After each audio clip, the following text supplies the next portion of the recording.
contestado por los endodoncistas, ¿no? Que por tratar de tomar una radiografía un poco más exacta quizás y que no se mueva o que el paciente no se mueva, hacemos esto, ¿no? Nosotros sujetamos la película, sujetamos el equipo, lo posicionamos y nos quedamos ahí sujetando la película y disparamos, ¿no? Eso desde ningún punto de vista es aconsejable porque nosotros como profesionales estamos recibiendo la radiación secundaria del paciente, ¿no? Del equipo va a salir una radiación útil para tomar la imagen radiográfica, que es la radiación primaria. Esta nos va a servir para poder sensibilizar los cristales de plata de la película una vez atravesando los tejidos del paciente, ¿no? Pero una vez que ya han llegado al paciente, en este paciente estos rayos se van a debilitar, ¿no? Ya lo han atravesado, pero se han empezado a debilitar. Y al salir del paciente, estos rayos van a salir más débiles, más blandos. Entonces, esos rayos débiles se van a absorber en lo primero que encuentren en su camino. Y obviamente acá va a ser el operador. Así es que esa radiación blanda la vamos a ir absorbiendo y nos va a ir produciendo efectos en el caso de acumular esta radiación, ¿no? Por eso es mejor tomar la radiografía con las posiciones adecuadas del paciente, que él sujete la película y si fuese el caso de un niño, obviamente con la ayuda del papá o de la mamá, pero todos debidamente protegidos, ¿no? Y si nosotros no tenemos un escudo de plomo o biombo de plomo o por lo menos un delantal de operador, debemos distanciarnos, ¿no? ¿Cuánto de distancia? Pues 180 centímetros desde el equipo, ¿no? Eso es lo ideal, diríamos, la distancia hasta la cual no llegan los rayos X, ¿sí? Esas son las recomendaciones para la toma radiográfica, porque es algo que hacemos de rutina, ¿no? Pero pues es algo que debemos considerar también para cuidar nuestra salud, ¿no? Y ahí obtenemos nuestras imágenes, pueden ser de adulto, pueden ser pediátricas, pero con la técnica de la bisectriz, ¿no? Indicaciones para la técnica periapical. Quizás nosotros la usamos prácticamente para todo, ¿no? Pero no es tan recomendable utilizarlo en algunas situaciones. Me sirve más, y diremos que tiene el máximo rendimiento en esta técnica periapical, por el sitio por donde pasa el rayo central. Y en este caso, como pasa por el ápice de la pieza, lo que mejor se va a ver es la parte apical. Por eso esta me sirve especialmente para el estudio de las lesiones periapicales, ¿no?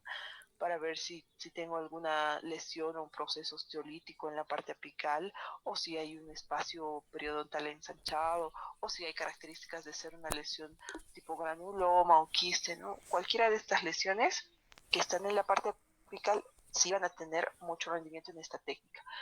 No así lo que está alejado del rayo, que es la corona, ¿no? Me sirve para hacer la conductometría, ¿sí? Pero también puedo utilizar otra técnica, ¿no? Que es la del paralelismo con posicionador. Y hay posicionadores especiales para endodoncia, ¿no? Me sirve para ver traumatismos ventroalveolares más que otras técnicas, ¿no? Y no así las con posicionador. ¿Por qué? Para ver traumatismo, pero para empezar, si yo tomo una radiografía en un paciente que tiene traumatismo, va a tener bastante dolor, ¿no? Y no voy a poder hacerle ocluir y sujetar el posicionador o morder el posicionador, no voy a poder tomar otra técnica que no sea la periapical, ¿no? Puedo utilizarla para hacer un control de los implantes, pero también es recomendable utilizar la técnica del paralelismo, ¿sí? Verificar número de raíces, número de conductos y considerando que hay a veces conductos que se esconden uno detrás del otro y para eso deberé utilizar otras técnicas de localización, ¿no? El estudio de las caries radiculares, porque todo lo que corresponde a la raíz va a salir nítidamente proyectado y no hacia la corona, ¿no? Dientes retenidos en el proceso alveolar, estudio del contenido y calibre de los conductos. Y entre las contraindicaciones, como estamos mencionando, no se debe verificar o estudiar las caries en corona, porque la corona es un sitio alejado del lugar por donde pasa el rayo. Entonces la corona va a presentar cierto grado de distorsión en la radiografía periapical. Y no así tal vez como hacemos prácticamente cada día, ¿no? Que ya que quiero ver caries, tomo una periapical.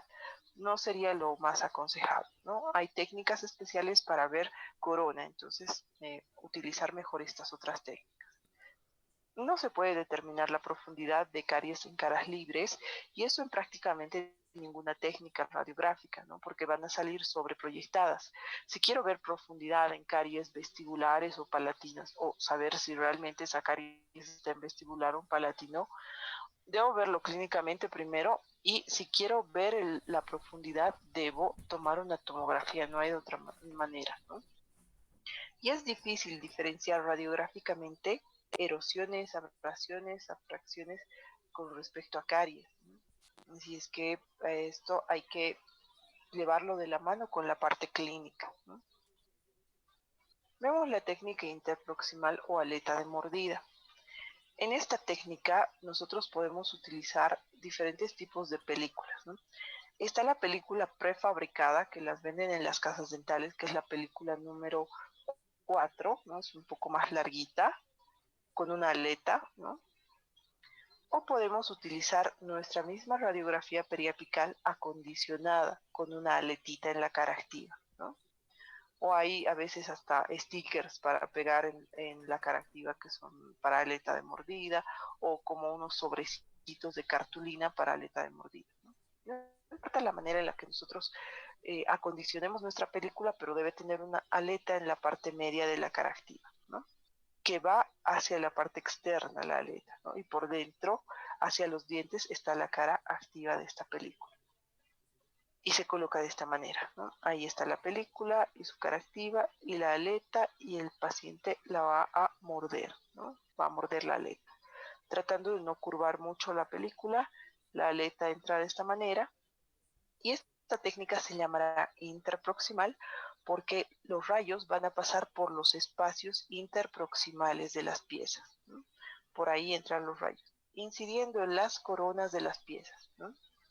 La ventaja de esta técnica es que en una sola película me salen dientes superiores e inferiores, pero solamente hasta cierta parte, ¿no? Hasta el tercio cervical. Parte del tercio medio se puede ver, pero hasta ahí sale cortado, ¿no? Debo incidir con una angulación entre 5 a 10 grados de angulación vertical positiva, ¿no? Y la horizontal, pues dependiendo de la región que yo estoy radiografiando, ¿no? Si es la región de premolares, puedo tomar entre unos 60 a 70, si es la región de molares, ya puedo tomar entre 90 a 100 más o menos, dependiendo de la región que yo estoy observando, ¿no? Entonces, las indicaciones para esta técnica: estudio de caries proximales, oclusales y sus grados. El estudio de la enfermedad periodontal, pero solamente hasta el tercio cervical. Solo hasta ahí tiene rendimiento, después sale cortado, ¿no? Control de obturaciones y puntos de contacto, realmente esta es fundamental para ver esto, ¿no? Si hemos restablecido esos puntos de contacto o que no hayan obturaciones con márgenes desbordantes, ¿no? Verificar el ajuste de las coronas también con esta técnica, porque justo por ese lado pasa el rayo, ¿no? Y nos va a mostrar si es que existen hombros en nuestras coronas, ¿no? Y que esto puedan generar después caries recidivantes, cervicales, enfermedad periodontal, ¿no? El estudio de caries cervicales también. Contraindicaciones, pues no se puede determinar la profundidad de caries en caras libres como en cualquier técnica que ya hemos mencionado. Lesiones que van más allá del tercio cervical porque sale cortado, ¿no? Traumatismos dentoalveolares porque no me sirve de nada, ¿no? Si sale cortada la pieza, y además que habíamos mencionado que en el caso de los traumatismos no se puede hacer ocluir al paciente, ¿no? Apiñamientos, malposiciones, piezas sin antagonista. En este tema de las piezas sin antagonista, hay algunos textos de radiología que mencionan que sí se puede tomar en dientes sin antagonista, pero compensando los espacios edéntulos con bloques de cera o con rollitos de algodón, ¿no? Particularmente yo no lo recomiendo porque cuando se colocan bloques de cera o rollitos de algodón, hay un balanceo que cambia la posición de la película. Entonces va a salir con cierto grado de distorsión y no es lo que buscamos, ¿no? Para eso está la otra técnica del ángulo bajo, ¿no? Que es prácticamente la misma que esta, pero especialmente aplicada para piezas sin antagonista o dientes anteriores, ¿no? Entonces ahí tenemos una técnica de aleta de mordida, ¿no? O bite wing, donde vemos las coronas de los superiores e inferiores en una sola imagen. Y miren cómo casualmente hablábamos del control de las obturaciones. Aquí estamos viendo una obturación con márgenes desbordantes, ¿no? Se puede ver toda la parte del estudio periodontal, pero hasta el tercio cervical, como habíamos mencionado. Si tuviese presencia de cálculos, también se podría observar en esta técnica, ¿no? Entonces, su rendimiento estará en la observación de la corona, ¿no? Todo lo que sea corona yo voy a poder ver acá. Grados de caries, obturaciones, como hemos visto, o control de ajuste de las coronas, todo lo que ya habíamos mencionado, ¿no? Pero si es en un paciente que no tiene antagonista, pues mejor tomar la técnica del ángulo bajo. ¿Y cómo es esta técnica del ángulo bajo? La radiografía se va a colocar como si fuese una periapical convencional, solamente que en vez de incidir por el ápice como hacíamos en la periapical, el rayo debe ser dirigido hacia la corona, ¿sí? Con 5 a 10 grados de angulación, igual que si fuese una técnica interproximal, o sea, casi recto el focalizador. Obviamente las raíces van a salir súper elongadas, pero no es la raíz lo que nos interesa ver, sino la corona, ¿no? Y ahí yo voy a poder observar la corona nítidamente. Entonces coloco como si fuese una periapical, solamente que voy a incidir en las coronas, con esa angulación que ya hemos mencionado, de 5 a 10 grados, ¿no? Esa es la técnica del ángulo bajo. Mencionamos la técnica del paralelismo, y esta técnica requiere de posicionadores, habíamos dicho, ¿no?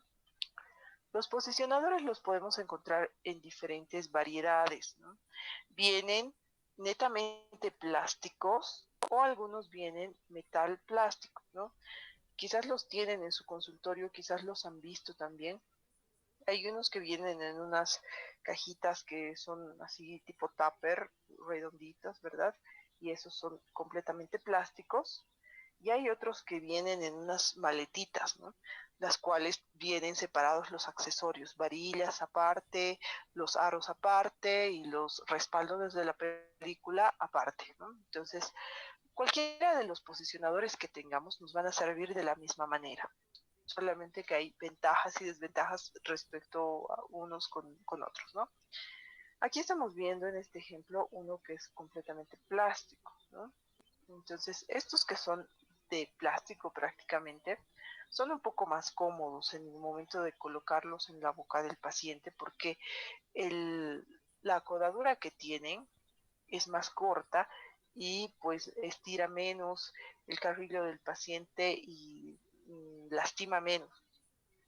En cambio, las que son metal plástico, con esas varillitas que tienen, la acodadura es un poquito más larga, entonces esa tracciona más y lastima más, ¿no?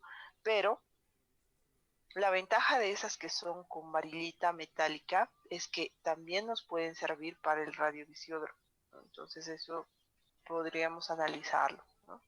Estas otras que son plásticos no, porque tienen el respaldo de la película bastante estrecho, ¿no? Es una pestaña bien cerrada para colocar la película al medio y no puede entrar el sensor que tiene mayor volumen, entonces ahí es un poquito más complicado. En cambio en esta otra hay que pegar la película o pegar el sensor para poder tomar, ¿no? El fundamento de esta técnica es el siguiente, ¿no? Como su nombre lo indica, el paralelismo, nosotros debemos buscar un paralelismo entre el diente y la película. Aquí estamos mencionando el eje mayor del objeto y el plano de proyección, ¿no? El objeto será el diente, el plano de proyección será la película. Y estos dos tienen que ser paralelos entre sí, para que el rayo, cuando incida en el diente y en la película, lo haga de manera perpendicular, ¿no? O sea, cortando en 90 grados a los dos. Y también se debe aplicar la ley inversa al cuadrado. ¿Cuál es la ley inversa al cuadrado? Cuando nosotros colocamos el diente paralelo a la película, no en todos los casos se puede colocar así paralelos y estando próximos diente y película. O sea, colocarlos cerca, el diente y la película, y además que estén paralelos. Esto no se puede cumplir, por ejemplo, en el maxilar superior, ¿no? Por el espesor del hueso.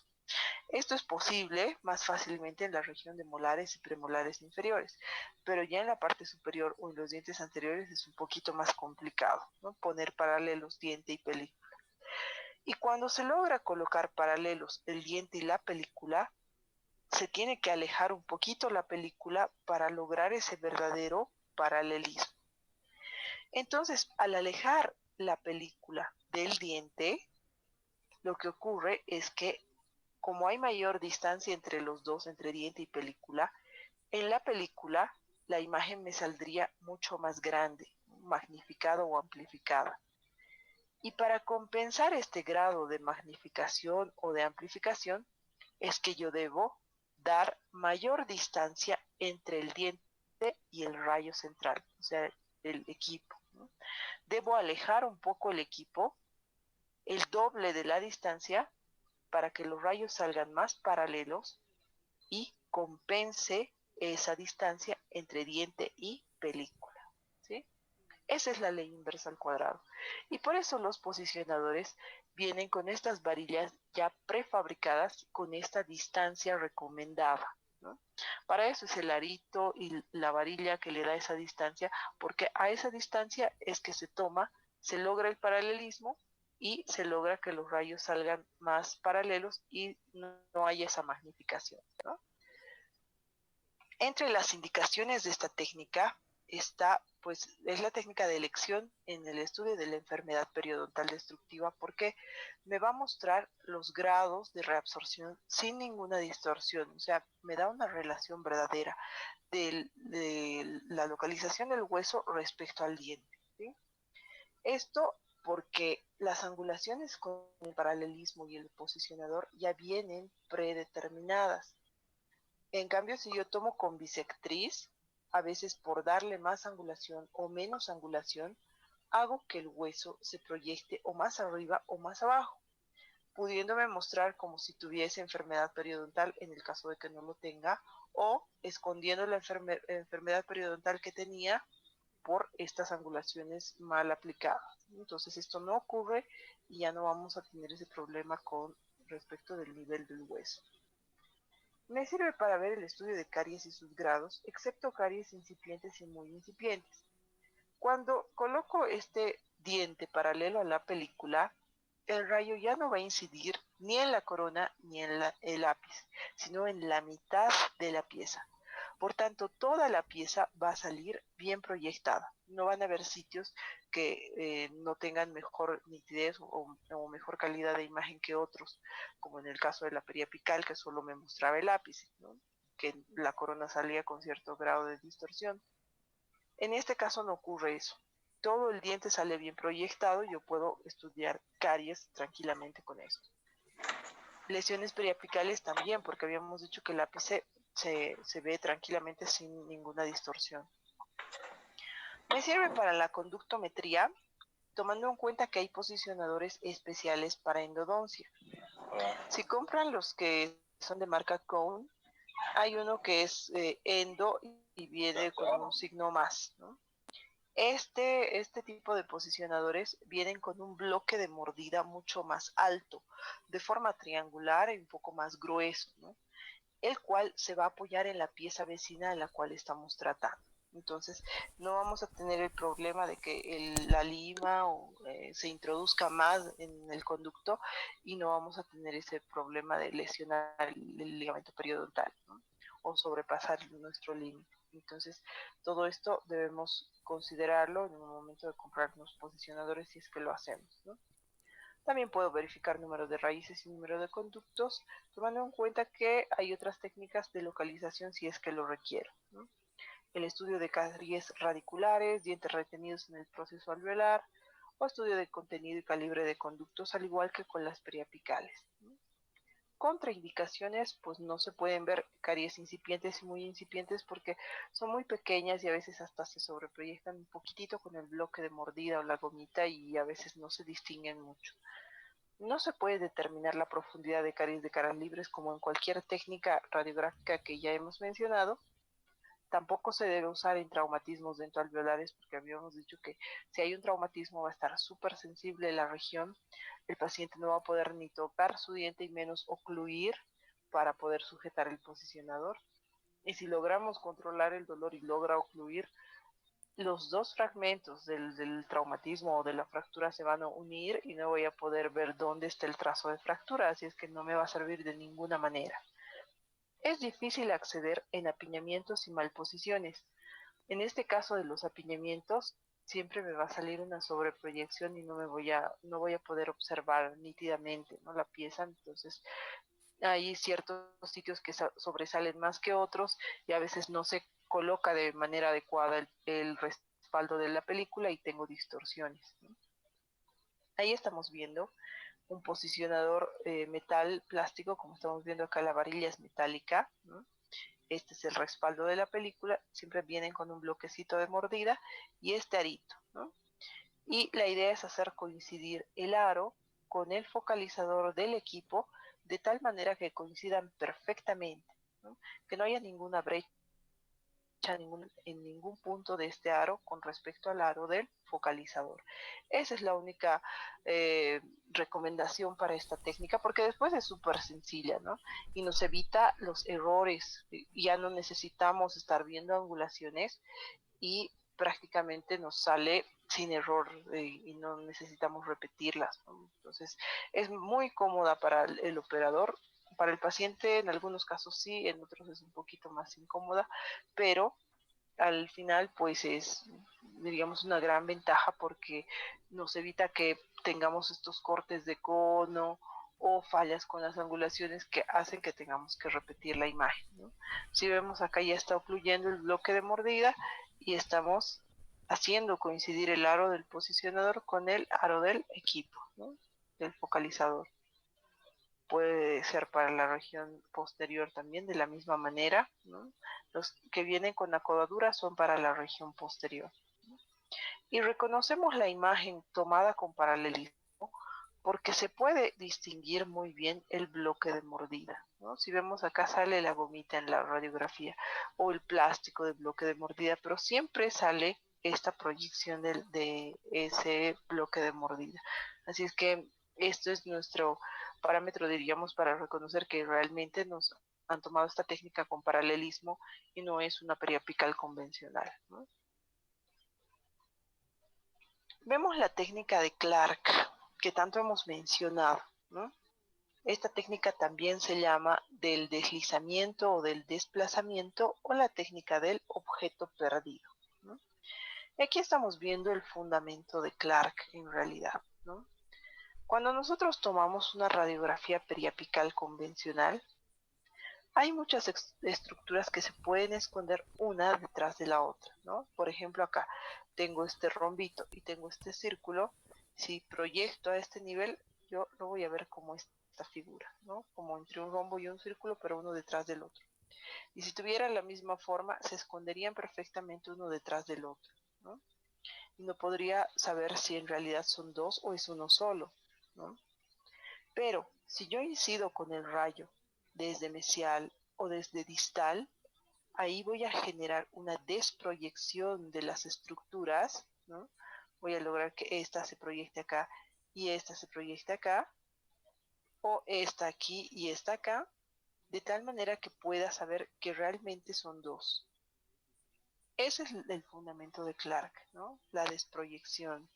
Esto en realidad es una distorsión, pero una distorsión aplicada de una manera positiva para poder desproyectar o estructuras o patologías o a veces objetos y poderlos localizar, ¿no? Esto nos sirve mucho, como habíamos dicho, en el caso de que sean dos conductos que están uno detrás del otro. En premolares superiores es muy frecuente, ¿no? En el primer premolar especialmente, que hay un conducto vestibular y un conducto palatino, que en una radiografía periapical convencional parece ser un solo conducto, ¿no? Pero si tomo una técnica de Clark, por lo menos una incidencia más, o mesial o distal, ahí voy a poder saber que son dos. Y es un error muy frecuente, ¿no?, entre los odontólogos, pensar que es uno solo, obturar uno solo y de repente luego vuelve el paciente con una tremenda lesión apical. Esto entonces hay que tomarlo en cuenta y pues considerarlo como un recurso para nosotros en el caso de no acceder a una tomografía inmediatamente, ¿no? Entonces, como decíamos, el fundamento está en una distorsión, que es la distorsión por desplazamiento, ¿no? Si yo veo uno, aquí estamos con A y B, ¿no? A más B salen sobreproyectados. En cambio, si le doy otra incidencia, A sale por un lado y B sale proyectado en otro lado. Y ahí puedo distinguir que realmente son dos. Aquí estamos viendo, ¿no? El mismo fundamento. El haz de rayos X pasa por acá, vemos aquí una estructura y aquí otra, una detrás de la otra, se van a sobreproyectar, pero si le doy una incidencia desde mesial o desde distal, en este caso desde distal, este va a proyectarse más acá, más hacia mesial. Y este otro que está más cerca de la película se va a proyectar más en el sitio donde estaba, ¿no? Entonces, ahí yo puedo también empezar a reconocer e interpretar la técnica de Clark, porque el secreto de aplicar la técnica de Clark está también en la interpretación, ¿no? De nada sirve tomar una buena técnica de Clark y no saber qué estoy viendo, ¿no? Para eso están las normas de la interpretación, ¿no?, que ahora les voy a explicar. Si tengo acá el haz de rayos X y tengo dos estructuras, ¿no?, una por vestibular y una por palatino o lingual, diríamos, la película se va a colocar a este nivel, ¿verdad? A nivel de la parte palatino lingual. La estructura que está más cerca de la película se va a desplazar menos y se va a proyectar más en el sitio donde está. En cambio, la estructura que está más hacia vestibular es la que se va a desplazar más. Entonces, si yo incido desde distal, como en este caso, veo que esta estructura que está más radiolúcida se ha quedado a nivel de los premolares, ¿verdad? Pero esta otra se ha movido más hacia adelante, ¿no?, más hacia el canino casi.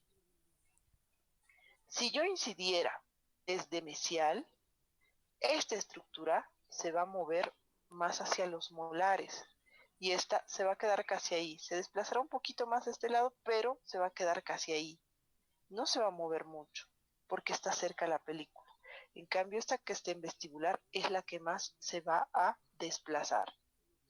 Por tanto, toda estructura que está en vestibular se desplaza más. Si yo veo en esta serie de imágenes que esta es la que se está desplazando, pues yo concluiré que esta está en vestibular. Y si veo que esta otra no se mueve mucho, pues concluiré que esta está en palatino o lingual. Entonces, si se desplaza más, está en vestibular. Si se desplaza menos o casi no se mueve en las diferentes proyecciones con diferentes angulaciones, eso quiere decir que está en palatino o lingual. Así podemos localizar un instrumental fracturado, por ejemplo, que yo haya tenido una lima fracturada en uno de mis conductos, tome una Clark, pero no sepa si está en el conducto vestibular o en el conducto palatino, ¿no? Entonces, si veo que en mis dos tomas radiográficas esta se ha desplazado más, pues esa quiere decir que es la vestibular, y esta no se ha movido mucho, quiere decir que esa es la palatina, ¿no? Ese es el fundamento y la interpretación de la técnica de Clark. Y aquí lo estamos viendo también con un ejemplo, ¿no?, de un conducto ya obturado.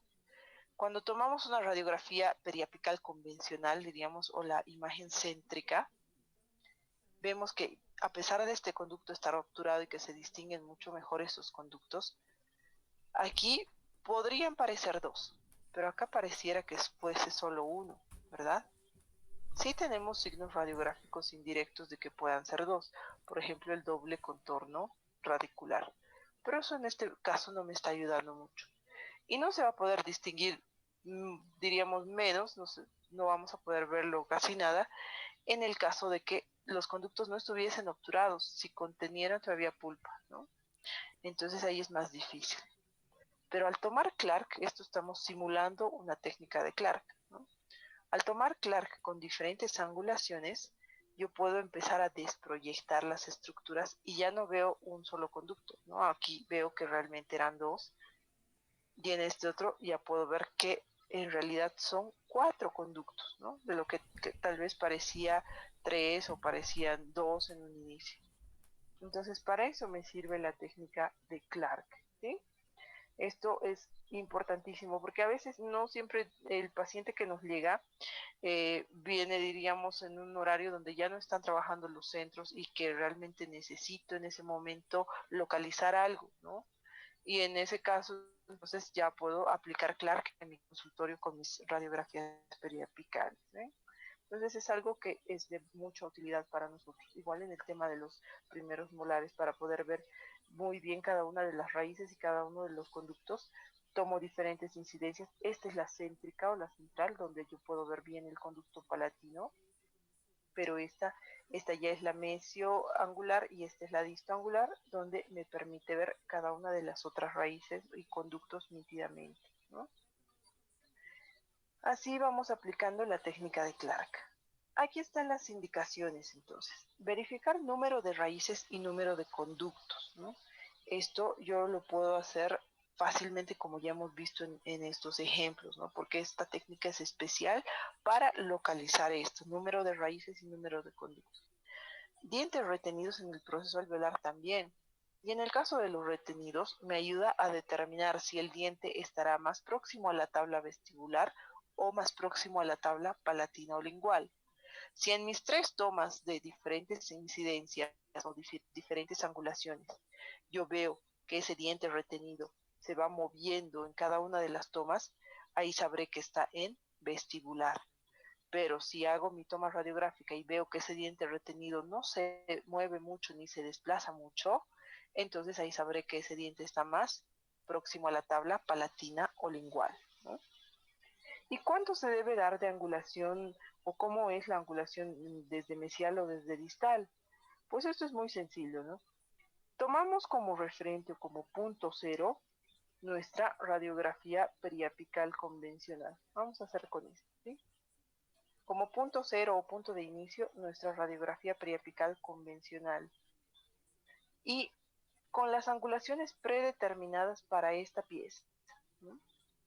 Tomo la radiografía y sin mover nada, sin que se mueva el paciente, cambio de película y sin mover mi angulación vertical, voy a dirigir mi rayo 20 grados hacia mesial, ¿no? Sin mover la angulación vertical, solo la horizontal, dirijo más o menos unos 20 grados hacia mesial y disparo. Nuevamente quito la película y cambio otra película sin que se mueva el paciente y sin mover el equipo. Vuelvo a mi punto de partida, a mis angulaciones predeterminadas para la periapical y a partir de acá muevo 20 grados hacia distal, solo la horizontal, sin modificar la angulación vertical. Esa es la manera en la que se toma Clark. Y como decíamos, puede ser que solamente tengamos por lo menos una incidencia más, pero ya esa otra incidencia nos está sirviendo para poder desproyectar las estructuras. Lo ideal es tener las 3, la céntrica, la mesioradial y la distoradial. Pero en el caso de que no podamos hacer esto, por lo menos tener la céntrica y la mesio o la céntrica y la disto, pero tener más de una incidencia, ¿no? Vamos a continuar entonces. Estudio del contenido y calibre de conductos, ¿no? Ahí yo puedo ver más nítidamente, diríamos, con conductos que quizás se escondían y ver el contenido de estos, ¿no? Disociar imágenes de raíces y conductos múltiples, ¿no? Eso como hemos visto en el caso de estos ejemplos, ¿no? Separar estructuras anatómicas y radiotransparencias periapicales, ¿no? Ver si realmente es una lesión apical o si puede ser una sobreproyección de una estructura anatómica, ¿no? Bueno, esto tenemos que aplicarlo también conociendo la anatomía de las piezas proyectadas en las radiografías, en las diferentes técnicas, ¿no? Que es algo importantísimo. determinar la ubicación de curvaturas apicales que se encuentren hacia vestibular o palatino, ¿no? En este caso las dislaceraciones, ¿no? Y traumatismos dentoalveolares para localizar fracturas. Cuando vemos el tema de traumatismos y la localización de fracturas, no podemos hacer el diagnóstico de una fractura con una sola incidencia. Muchas veces el trazo de fractura no está en la misma dirección de los rayos, sino está en dirección contraria y esa fractura se va a esconder. Por tanto, yo deberé tomar otra incidencia, o mesial o distal, para poder desproyectar esto y para poder localizar la dirección del trazo de fractura y que recién se pueda hacer visible. Contraindicaciones, pues no estudiar caries incipientes y muy incipientes porque no es para eso, ¿no? Es más bien una técnica de localización. No se puede determinar la profundidad de caries de caras libres como en todas las radiografías y tampoco me sirve para enfermedad periodontal porque no estoy viendo eso, ¿no? Es más de localización. La técnica LeMaster, que habíamos dicho que prácticamente es pues algo importante para los endodoncistas, ¿no? Y ahí la estamos viendo, ¿no? Es una técnica especializada para la observación del primer molar superior sin la sobreproyección de la U del malar, ¿no? Pero esta técnica requiere de un acondicionamiento previo de la película, ¿no? No podemos utilizar la película tal cual viene en la cajita, sino debemos colocarle un rollito de algodón como ven acá, ¿no? Entonces, vamos a ver aquí, les voy a ir explicando. Esta es la cara activa de la película, ¿no? Y esta es la cara pasiva, la que está acá. En la cara activa de la película se va a pegar este bolito torunda de algodón cerca al sitio donde se coloca la corona, ¿no? Dejando el margen de seguridad correspondiente, ¿no? O sea, un borde libre de 3 a 5 milímetros. Entonces, se coloca y se pega ese rolito y se coloca la película apoyando ese rolito de algodón en la cara palatina del primer molar, ¿no? Y ahí el paciente va a sujetar. ¿Qué es lo que hace esto? Este rolito de algodón va a compensar un poco esta diferencia que existe, la distancia que existe entre las raíces y la película, que creando un espacio acá entre la corona y la película, y de cierta manera haciendo que esté un poco más paralelo el diente respecto a la película. Cuando yo le daba la angulación normal o la angulación convencional, vertical, para la periapical del primer molar, yo utilizo unos 30 grados de angulación vertical, ¿verdad? Pero al usar esos 30 grados, ese rayo va a pasar por la U del malar y va a sobreproyectar esa U del malar en la raíz palatina. Si logro esto con este rolito de algodón o torunda de algodón y genero este paralelismo, no voy a necesitar incidir de arriba para abajo, sino voy a tener que bajar un poco la angulación para que ya este rayo incida casi de manera perpendicular. Entonces, en vez de usar 30 grados de angulación vertical, yo voy a usar unos 20 grados de angulación vertical, un poco más rectito, ¿no? Y ahí ya no va a pasar por esta U del malar el rayo y ya no me va a sobreproyectar esa estructura en la raíz palatina de esta pieza. Entonces, el fundamento, el eje mayor del objeto y el plano de proyección deben ser paralelos, ¿no? ¿Cómo logro ese paralelismo? Pegando un bolito o torunda de algodón en la cara activa de la película. Entonces, el rayo debe ser perpendicular a ambos.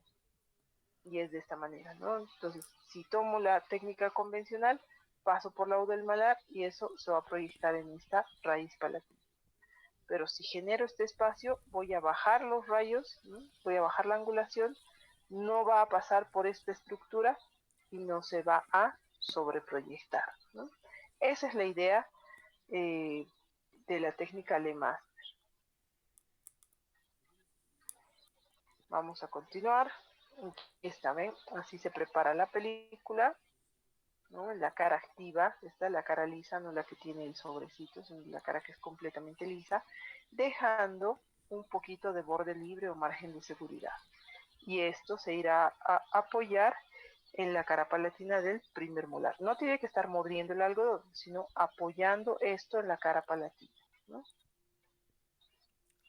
Así como lo estamos viendo, ahí se genera un espacio entre la corona y la película y nosotros ya logramos una imagen con esta estructura más arriba, ¿no? Se proyecta más arriba y ya no se va a proyectar a nivel de las raíces, ¿no?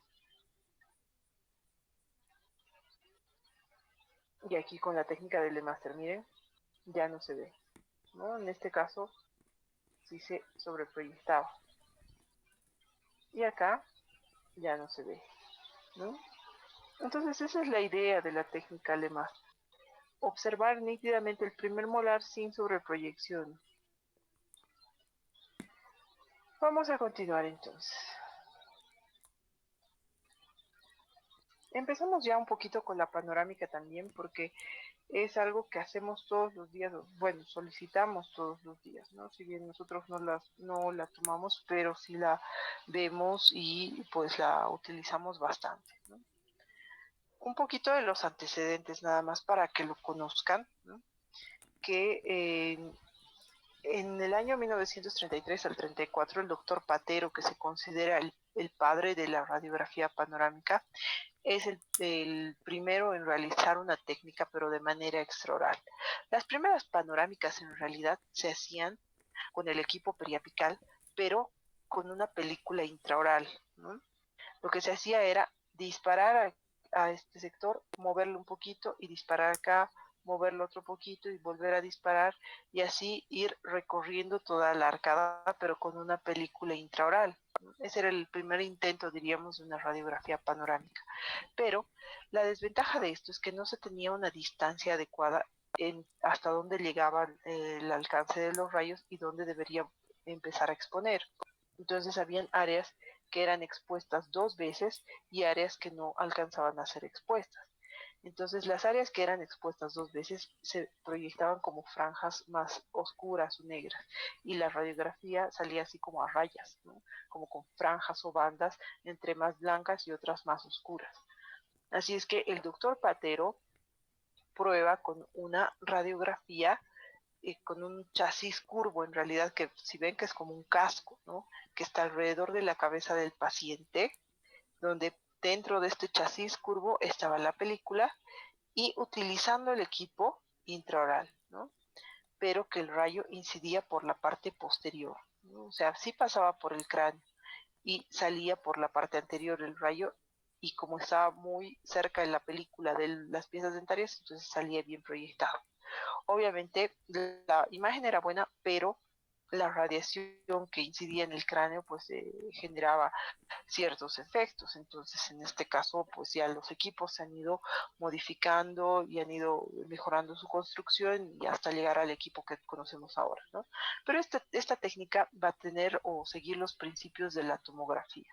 ¿Por qué? Pan significa todo, tomos, cortar y grafos descripción, ¿no? Porque en esta imagen se va a proyectar un corte o una capa delgadita de toda esa estructura curva que es la arcada, ¿no? Y se va a proyectar de manera plana. Entonces, dentro de los principios físicos sigue los principios de la tomografía, produciéndose una curva en la capa que abarca los dientes, que es la que será representada en la película. Tenemos, además de los principios de la formación de la imagen, la parte más importante o el aspecto más importante, que son las técnicas de posicionamiento del paciente. Digamos que del posicionamiento del paciente va a determinar el éxito o el fracaso de la radiografía panorámica. Entonces el posicionamiento del paciente es fundamental. Y luego estará el aspecto radiográfico de las estructuras anatómicas, ¿no? Saber interpretar esa radiografía panorámica, reconocer las estructuras anatómicas para no confundirlas con patologías, ¿no? Ahí está el equipo panorámico, ¿no? Y sabemos que da una vuelta alrededor de la cabeza del paciente. Pero no solamente una vuelta, ¿no? Porque en realidad antes de dar la vuelta, este equipo se hace a un lado, ¿no? O sea, se inclina hacia un lado para darle una angulación negativa, ¿sí? porque la radiografía panorámica se toma o utiliza una angulación negativa de -8. Entonces, antes de dar esta vuelta, es como que se inclinara hacia un lado y ahí recién da la vuelta, ¿no? Y vemos los errores en el posicionamiento del paciente, ¿no? Los más comunes y los que obviamente debemos saber reconocer y rechazarlos en el caso de que nuestras radiografías estén con alguno de ellos, ¿no? El primero es el posicionamiento del plano de Fraunhofer. Para la toma radiográfica de la radiografía panorámica, el plano de Fraunhofer debería estar paralelo al piso, ¿no? Y esto quiere decir que desde el porio al borde infraorbitario esa línea tiene que estar paralela al piso.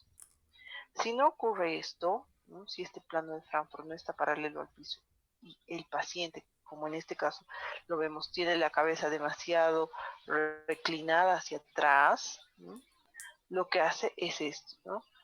Como es una radiografía de barrido, es como que se arrastrara la imagen hacia abajo y la línea oclusal se va a ver como más curva hacia abajo, ¿no? Como si fuese una carita triste, ¿no? Como si estuviese triste. Pero la parte de la columna cervical se va a curvar al reclinar la cabeza y va a ingresar en la zona de corte y se va a proyectar en la parte media borrando las piezas anteriores. Entonces esta sería una falla con respecto al posicionamiento del plano de Fraunhofer. Si ocurre lo contrario, que el paciente está demasiado inclinado hacia adelante, su cabeza está muy agachada, tampoco el plano de Fraunhofer está paralelo al piso en este caso, estas estructuras se van a arrastrar hacia arriba, ¿no? La línea oclusal me va a mostrar una línea curva hacia arriba.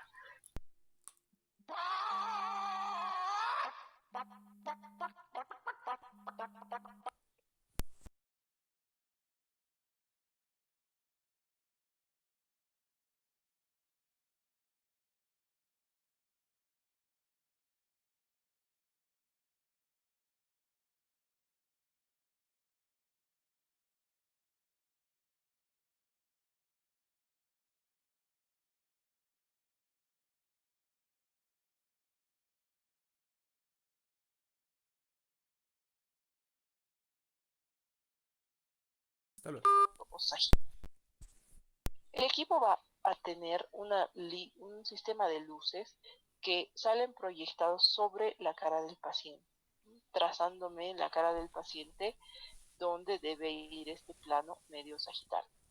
Pero si el paciente se colocara de esta manera, con la carita un poco dirigida hacia el otro lado, si vemos esta parte está más sobresaliente que esta otra.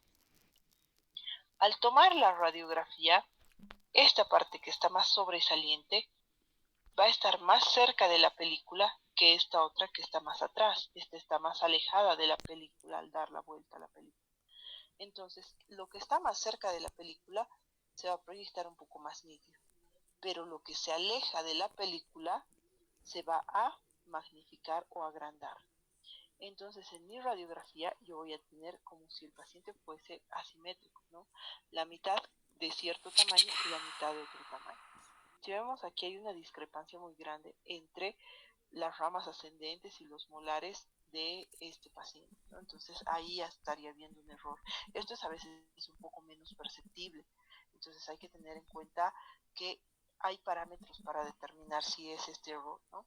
Por ejemplo, yo puedo medir desde desde la rama ascendente, ¿no? Desde el borde anterior de la rama al borde posterior, compararlo con el del lado contrario, ¿no? Borde anterior al borde posterior, mido y hago esta relación a ver si realmente es una mala posición. Pero puede ser que el paciente en verdad sea asimétrico, ¿no? Y puede haber esta discrepancia en el tamaño de las ramas. Pero nuestro referente más preciso va a ser las piezas posteriores, ¿no? Yo voy a medir el diámetro mesio-distal de los molares comparándolos de un lado con el del otro lado. Y aquí vemos obviamente que aquí en este lado están mucho más grandes, ¿no? Más anchos. Entonces ya tenemos este error. Miren, este es el error.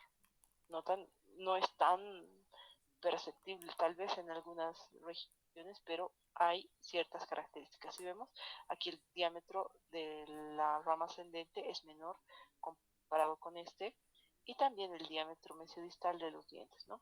Incluso genera dientes tan grandes que empiezan a sobreproyectarse unos con otros, generando este traslapo o sobreproyección de las caras proximales. Esto ya es otro signo de que realmente aquí ha habido un error en el posicionamiento del plano medio o sagital del paciente, ¿no? Otro error o distorsión muy común es la mala posición de los tejidos blandos durante la toma radiográfica, ¿no? Cuando se trata de tejidos blandos hay dos instrucciones. La primera, que el paciente debe adherir la lengua al paladar durante la toma radiográfica. No debe estar en posición de reposo. Cuando éste esté en posición de reposo, como esta imagen azul que estamos viendo acá, sale esto, ¿no? Una imagen radiolúcida borrando las piezas anteriores, las raíces, aquí generando un área de sustracción. Entonces aquí ya no me muestra ni raíces, ni coronas, ni nada, especialmente en los incisivos. Así es que esto obviamente ya no me permite observar y no podría hacer un diagnóstico sobre esta imagen. Y la segunda instrucción es que el paciente debe estar contactando los labios.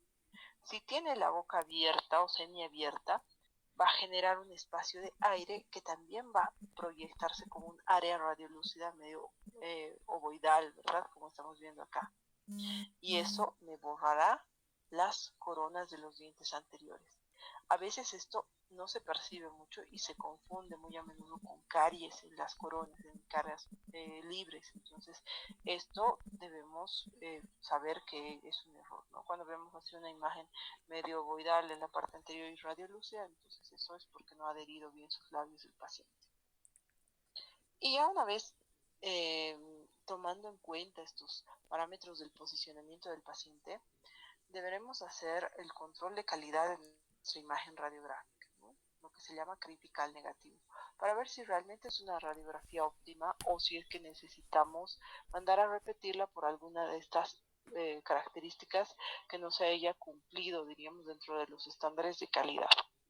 Y los factores que condicionan la calidad de una buena imagen radiográfica son los siguientes: la densidad, contraste, dibujo y fidelidad de la imagen. Vamos a hablar de la densidad. La densidad se refiere al grado de oscurecimiento de una película, ¿no? Esto no solamente se aplica en panorámicas, también se aplica en radiografías intraorales, por si acaso, en las periapicales, en cualquier otra técnica que estemos tomando, se puede aplicar, ¿no? Entonces, densidad, el grado de oscurecimiento de la película. Hay tres tipos de densidades. Tenemos las radiografías sobreexpuestas, ¿no? Las que son súper oscuras, ¿no?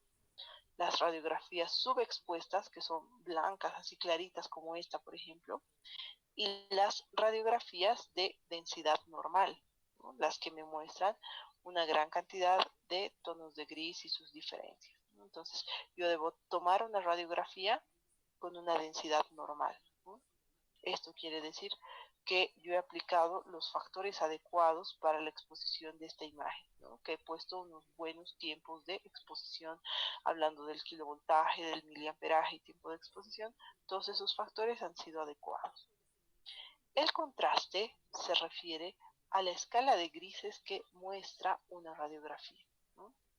Y hay cierta cantidad de tonos de gris que nuestros ojos pueden y son capaces de reconocer, ¿no? En el tema de contraste tenemos dos tipos de radiografías, ¿no? Las de escala larga y las de escala corta.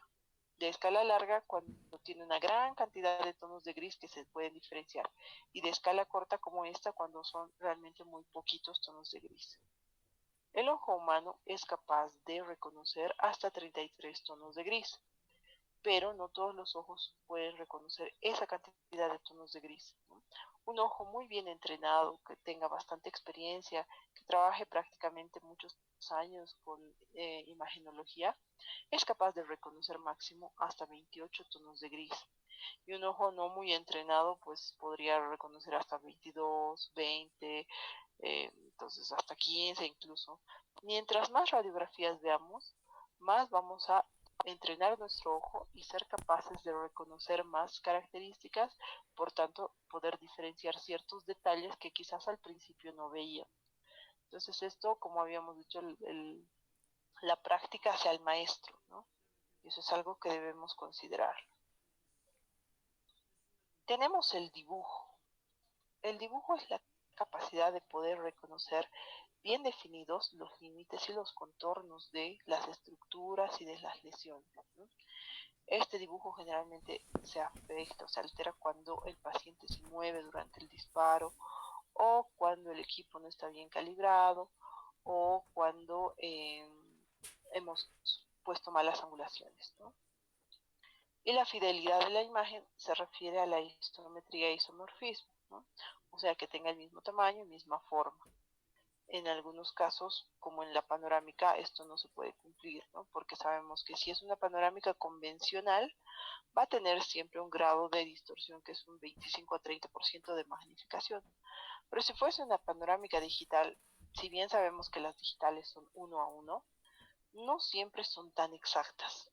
Se puede compensar un poco la distorsión vertical, o sea, el tamaño vertical, pero la horizontal siempre va a ser un factor que no se compense tan bien. Por eso no se puede planificar ningún tratamiento específico de detalle sobre una radiografía panorámica, ¿no? Para eso están las radiografías intraorales o la tomografía, que tiene sus herramientas de medición.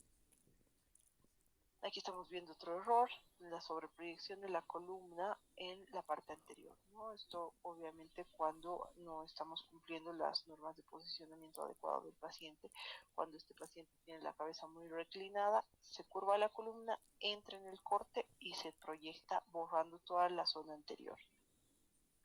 Indicaciones de la ortopantomografía o panorámica, pues son muchas, ¿no? Porque en realidad es nuestra técnica de inicio y con la cual nosotros empezamos a discernir qué otras técnicas podemos solicitar, ¿no? Esta es como una vista general para poder ver cosas específicas después mediante otras técnicas, ¿no? Entonces, esta me sirve para hacer un análisis de ambas arcadas en una sola radiografía. También puedo hacer el estudio de la dentición mixta, patologías de ramas ascendentes, ángulos mandibulares, ATM, senos maxilares, fosas nasales, porque son todas las estructuras que están alrededor de las piezas y que salen bien proyectadas en la panorámica. Desplazamientos, migraciones de piezas, extrusiones, mesializaciones, trastornos del desarrollo, ¿no? A veces biogenesias, no solamente de piezas, sino a veces hasta de otras estructuras como los cóndilos, ¿no? Vemos también fracturas maxilares, pero tiene más rendimiento en las mandibulares, ¿no? Lesiones centrales de los maxilares, a esto nos referimos con lesiones tumorales y quísticas, controles posquirúrgicos, ortodónticos, planificación de implantes. Se hacía bastante con panorámica hasta hace años de que apareciera la tomografía con BIM, ¿no? Se hacía con panorámicas y con tomografía lineal en algunos casos. Pero ahora ya no, ¿no? Ahora ya tenemos la Combin e incluso tenemos las cirugías guiadas, ¿no? Seguimiento de lesiones óseas no quirúrgicas, cialografías de glándulas salivales, todo esto se puede hacer con la panorámica, ¿no? Contraindicaciones, pues estarán las patologías de detalle, porque no es una imagen que me muestre cosas de detalle, por eso caries pues es un poquito más difícil de reconocer. Si bien se puede ver, pero el grado de profundidad es algo un poco subjetivo, ¿no? Que quizás modificaría al tomar una radiografía intraoral. Entonces, caries incipientes y muy incipientes, un poco complicado. Lo mismo con la enfermedad periodontal incipiente o muy incipiente. Vemos un poquito ya de la parte de tecnología, ¿sí? Empezamos con el radiovisiógrafo, ¿no? Muchos de nosotros quizás ya tenemos este equipo en nuestro consultorio, ¿no? O como lo llamamos radiografía digital intraoral, ¿no? Y al hablar de radiografía digital intraoral, hay diferentes métodos de digitalizar una imagen intraoral, ¿no? Podemos hacerlo con esto, con el radiovisiógrafo, que sería una manera directa de digitalizar una imagen, ¿no? Porque viene un sensor, el cual se conecta a una computadora y al equipo también, tomamos la imagen y aparece inmediatamente en la computadora, ¿no? O también tenemos la otra manera de digitalizar esta imagen intraoral, que es la utilización de placas de fósforo, ¿no? Las placas de fósforo son como las películas normales de rayos X, pero que están hechas de fósforo, ¿no? son así delgaditas y flexibles como las películas. Ahí el paciente ya las sujeta con su dedo, ¿no? Como si fuese una radiografía normal, pero esas películas de fósforo pasan a un aparatito pequeño que se llama digitalizador. Ese aparatito lo lee y lo va a transmitir a la computadora. Entonces, eso sería una manera indirecta de digitalizar las imágenes. En cambio, esta es una manera directa, ¿no? Cuando utilizamos este sensor hay que tener ciertos cuidados para el manejo de este aparato porque es algo un poco más sensible, ¿no? El sensor tiene una cara activa, la cual soporta cierta cantidad de disparos y que debe tener ciertos cuidados, ¿no? No debe ser rayada, no debe ser golpeado, porque esto puede generar artefactos después en mi imagen, ¿no? Se puede utilizar con posicionador, como estamos viendo acá, y les mencionaba que son los posicionadores metal plástico, porque su respaldo es solamente un plástico al cual hay que pegar o el sensor o la película, ¿no? Con una cinta adhesiva o con un masking, y se puede utilizar con este sensor, ¿no? O podemos hacerle sujetar al paciente con su dedo, ¿no? De cualquiera de las dos maneras se puede tomar la imagen y pues esto nos ahorra bastante y tiene muchas ventajas respecto a las convencionales, ¿no? Primero que esta imagen va a requerir la mitad de dosis de radiación, entonces eso ya es algo fenomenal para nosotros porque pues la radiación es algo que a nuestros pacientes todavía les asusta un poquito, es un tema un poco tipo tabú, ¿no? Porque hablamos de radiación y ya todo el mundo se espanta. Pero conociendo todas las características de las radiaciones, sus efectos y demás, sabremos pues que no es tanto así, ¿no? Pero bueno, el paciente siempre es más susceptible a estas cosas, ¿no? Entonces, si es una digital, usa la mitad de dosis de radiación. Los equipos periapicales ya vienen, los más modernos, vienen programados con tiempo para radiografías digitales. Y si ven el equipo en sus consultorios tiene esto, le ponen en modo digital y van a ver cómo baja el tiempo de exposición, ¿no? Que es mucho menor. Pero si no tiene, pues se utiliza la mitad de la dosis, ¿no? Otra de las ventajas es que yo no necesito utilizar líquidos reveladores, un cuarto oscuro o una cajita de revelado, ¿no? Porque inmediatamente la imagen ya se va a mostrar en una computadora, ¿no? Puedo utilizarla en la laptop, ¿no? Esa es la parte que se conecta al equipo y ese es el sensor. Tiene la forma de una radiografía periapical con los ángulos redondeados igual. Vienen diferentes tamaños los sensores, ¿no? Hay algunos sensores que sí son un poco más grandecitos, como el Chic, que es el que más conocen, y que es casi del tamaño de una periapical, pero hay otros que son un poquito más pequeñitos y más estrechos. Yo he visto, por ejemplo, el Trident, que tiene estas características, ¿no? La desventaja, diríamos, de que sea un poco más pequeño es que me da menos margen de seguridad y que podría tener más errores de corte de las estructuras, ¿no? Entonces esto, pues hay que saber centrarlo bien y considerar lo que quiero ver, ¿no? A veces más dirigido un poquito hacia la corona o hacia el ápice, pero o si necesito toda la pieza bien centradita, ¿no?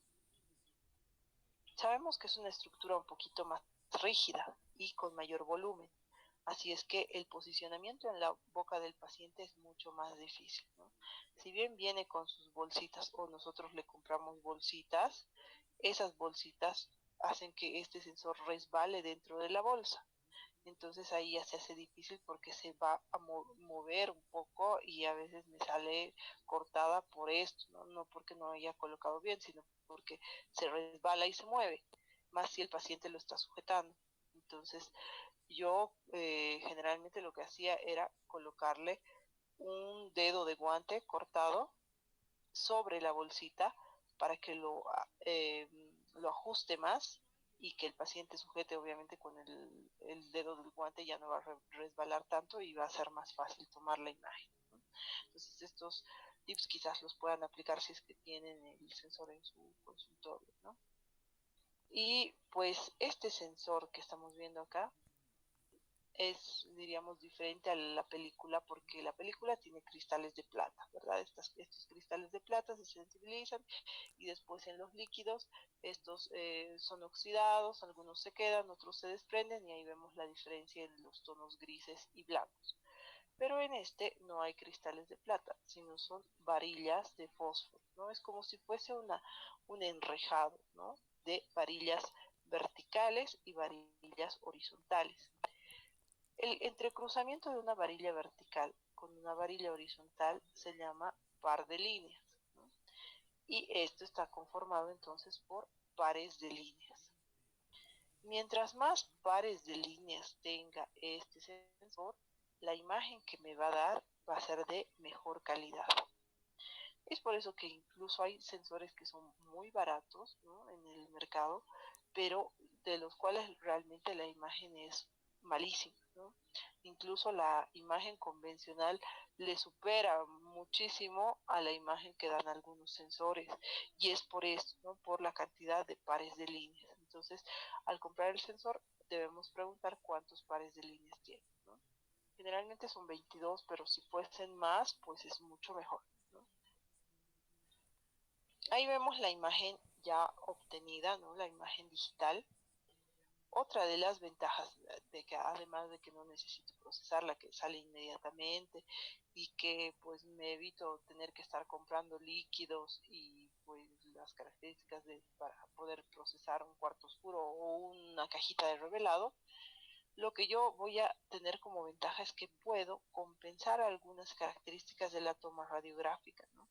Si el tiempo de exposición no ha sido el adecuado y la imagen me sale demasiado clara o demasiado oscura, ahí yo puedo compensar un poquitito con el brillo y el contraste y mejorar la calidad de la imagen, cosa que no puedo hacer con las películas, ¿no? Si me salió muy oscura, pues a veces puedo rasparla, ¿no? Pero no necesariamente sale bien, a veces se raspa mal y ya tengo que repetirla, o si está demasiado clara ya no hay nada que hacer, ¿no? Voy a tener que repetirla. En cambio, en este caso se puede compensar un poquito con esto, ¿no? Tiene instrumentos también, o sea, aplicaciones de medida, de almacenamiento, puedo hacer inversiones de colores, algunos incluso vienen con planificación de implantes también en las intraorales. Entonces, imagínense que es una herramienta bastante sencilla de manejar, y si utilizamos la de medida, no necesitamos ahí estar viendo nuestra reglita endodóntica, sino hacemos un clic aquí, otro clic acá y ya nos sale la medida de ese conducto con décimas de milímetro. Entonces es un poquito más precisa, ¿no? Porque la apreciación de una radiografía intraoral convencional y nuestra regla endodóntica es un poco más subjetiva, ¿no? Lo que tal vez a mí me parece 22 milímetros, a otro doctor o doctora le parecerá 23, entonces eso es un poquito relativo. En cambio acá yo lo puedo ampliar tanto que pueda medir de manera más exacta y ahí va a ser un poco más preciso, ¿no?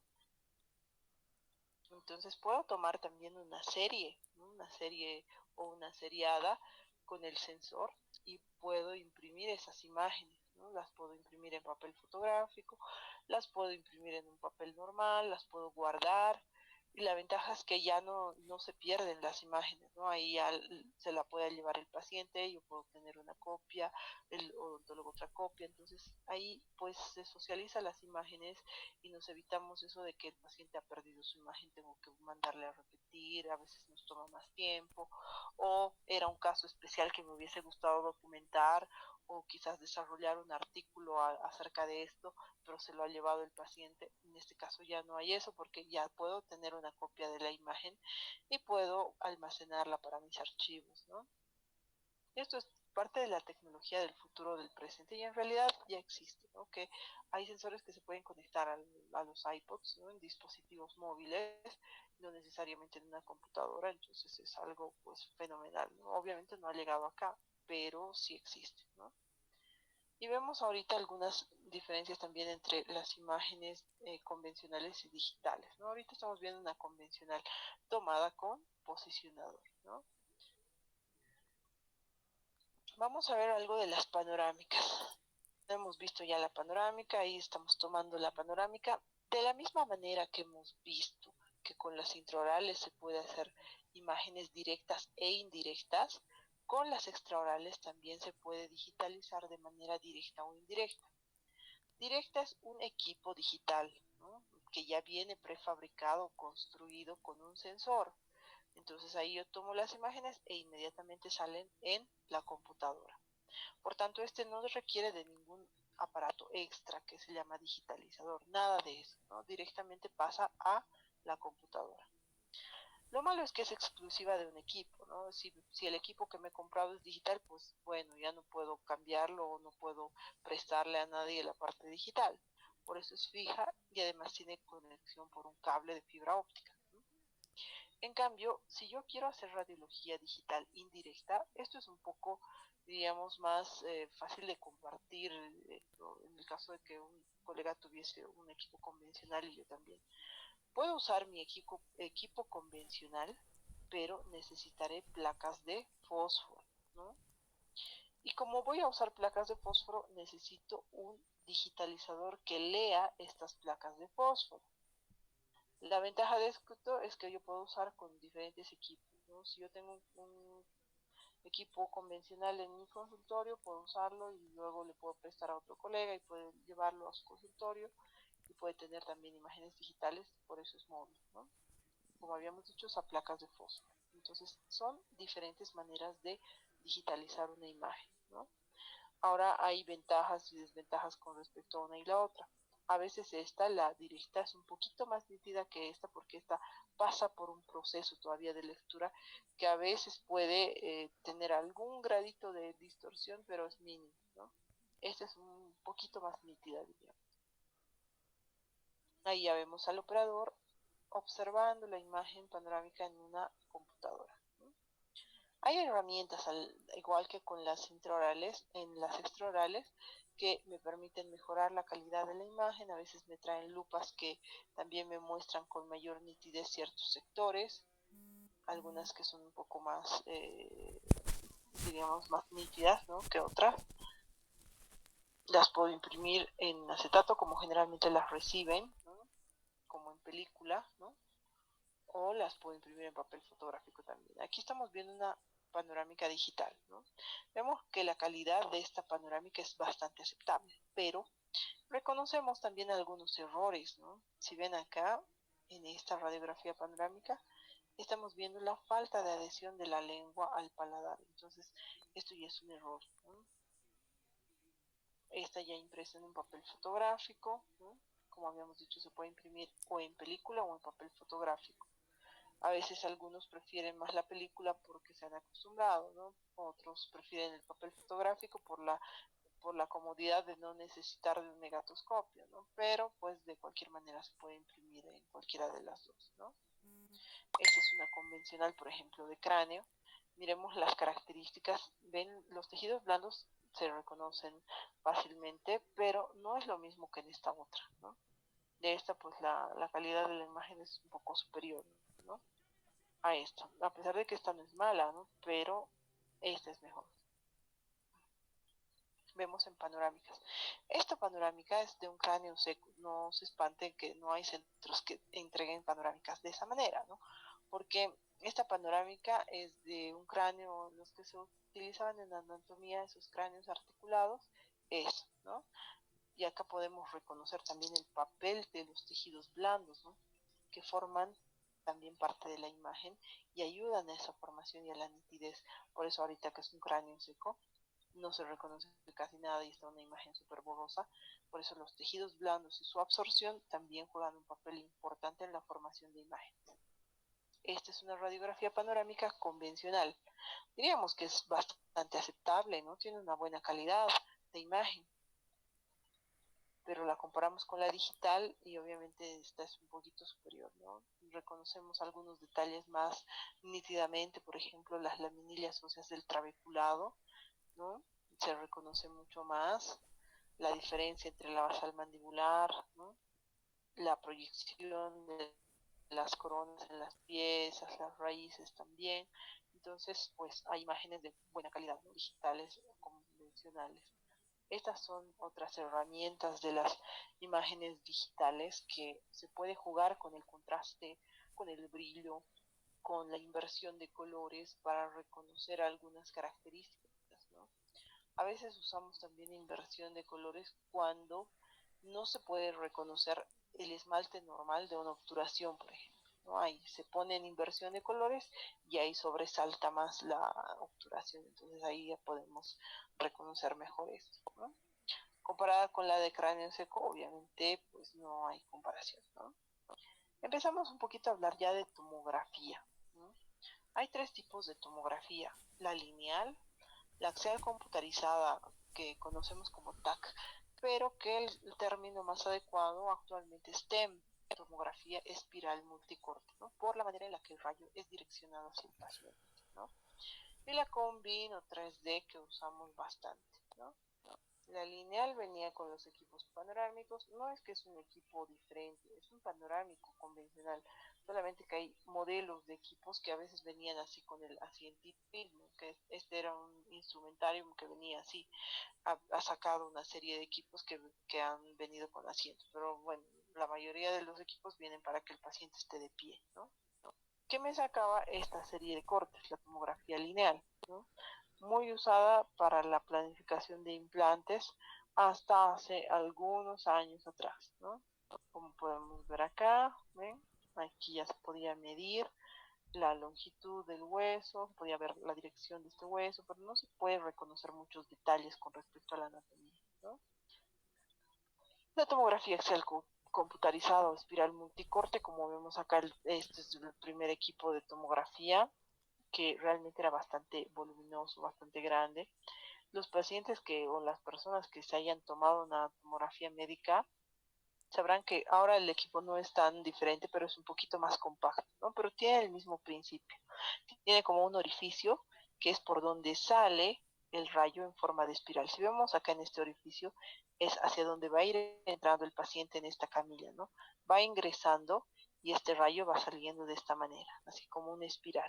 Es por eso que se llama tomografía espiral multicorte, ¿no? Entonces el paciente va entrando poco a poco, esto va emitiendo rayos de esta manera y va haciendo una serie de cortes, equivalente como a unos 3000 cortes que son reconstruidos en esta computadora, ¿no?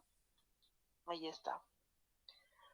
La diferencia con respecto a la Combin de esta tomografía médica es que, primero, utiliza mayor dosis de radiación, porque además toma mayor tiempo de exposición.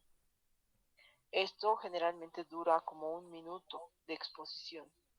En cambio, la Combin dura segundos, ¿no? 14 hasta 20 segundos máximo. Entonces es muy rápida, tiene una dosis similar a una panorámica, en cambio esta pues es de los estudios que mayor dosis de radiación aporta. Por eso esta solamente se debe solicitar en los casos que se necesite.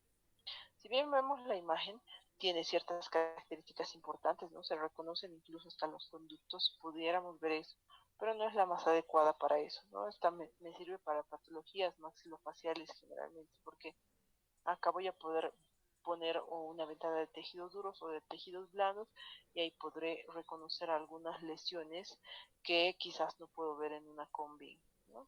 Igual puede hacerme una serie de cortes como en la Combin o en toda la arcada y mostrarme esa serie de cortes tal cual lo estamos viendo acá, ¿no? Aquí ya se reconoce el grosor de la cortical, estructuras anatómicas importantes como el conducto dentario inferior, pero no tiene herramientas específicas para odontología, ¿no? Como la Combin, que tiene trazado de nervio, tiene planificación de implantes, tiene mediciones más precisas, no, ¿no? Ahí está otra serie de cortes. Esta es una imagen en corte coronal. Si vemos, como habíamos dicho, que tiene mucho rendimiento también en la parte de tejidos blandos, aquí en este corte coronal se puede hasta reconocer los músculos del ojo, ¿no? Entonces hay mucho que se puede ver de tejidos blandos. Este es un artefacto que no vamos a poder compensar mucho o eliminar por completo, diríamos, que siempre van a generar las estructuras metálicas. Y esto también pasa con la Combin. Si ustedes han visto en alguna de las tomografías que solicitaron, a veces cuando el paciente tiene implantes o tiene coronas metálicas, me viene con este artefacto la tomografía, ¿no? Que es algo un poco difícil de compensar, que se llama beam hardening o endurecimiento del haz de rayos. Cuando es una estructura metálica, el rayo llega a esta estructura metálica, pero como tiene mayor densidad, es como que hiciera vibrar este rayo. Y es por eso que genera un destello que hace una imagen blanca que hasta se sobreproyecta en las otras piezas. Esto es muy difícil de eliminar, pero se puede disminuir un poco, compensar, ¿no? Como habíamos dicho, esto se maneja con los factores de exposición. Se baja un poquito el kilovoltaje para que los rayos no sean tan duros y no haya tanto impacto y no genere esto, ¿no? Entonces, va a estar presente, pero quizás se ve menos con estas características, ¿no? Y las reconstrucciones en 3D son muy nítidas, ¿no? Como vemos, se puede ver densidades, características, direcciones del hueso y demás, fracturas si hubiesen, entonces es bastante bueno. Ese es un corte coronal también, ya pero de la parte hacia los tejidos blandos, la parte un poco más externa. Si vemos acá ya se ven los labios, los párpados, parte del ojo, entonces tiene mucho rendimiento en tejidos blandos esta tomografía médica y tiene también la reconstrucción de la parte externa, ¿no? La parte externa del paciente me sirve para poder ver alguna característica si yo no hubiese visto al paciente directamente, ¿no? Tal vez el técnico me tomó la imagen, yo no lo he visto y quería ver algunas características como aumento de volumen, por ejemplo, ¿no? Aquí yo pudiera ver esto, ¿no? En esta reconstrucción de la parte superficial del rostro del paciente. Ahí estamos viendo una reconstrucción en un niño con fisura palatina unilateral, ¿no? Aquí yo puedo ver nítidamente esta lesión o malformación. Vemos igual las caras de los huesos que todavía no han consolidado. Y pasamos a la combi. ¿No? Hay diferentes marcas, diferentes equipos, pero el cabezal es el mismo. Solamente que los rayos van a salir en forma de cono hacia el paciente. Por eso le van a incidir en superficie y generar una imagen tridimensional. ¿No? Toda esa radiación que sale en forma de cono al paciente va a salir en diferentes tamaños según la ventana que yo vaya a solicitar. Hay diferentes ventanas para la combi, ¿no? Para los que no están todavía muy familiarizados con la tomografía, vamos mencionando esto, ¿no? A veces han debido escuchar eso de ventanas o campos, ¿no? De la combi, y se refiere a esto, ¿no? Al tamaño de la ventana por la cual salen los rayos, ¿no? Podemos hacer que los rayos salgan por una ventana un poquito más chiquita o que salgan por una ventana un poco más grande y abarque mayor cantidad de tejidos. Los tamaños de la ventana van más o menos desde 4 por 5 o 5 por 5 centímetros, que es la más pequeña, hasta una 15 por 16 o 14 por 16, que es la más grande, que toma todo el macizo facial. Lo que yo necesito saber es para qué me sirve cada una de las ventanas, ¿no? Cuando yo quiero ver de 1 a 4 piezas máximo, tengo que solicitar en una ventana pequeña, de 4 por 5 o de 5 por 5. ¿Por qué? Mientras más pequeña sea la ventana, la calidad de la imagen va a ser mucho mejor, ¿no?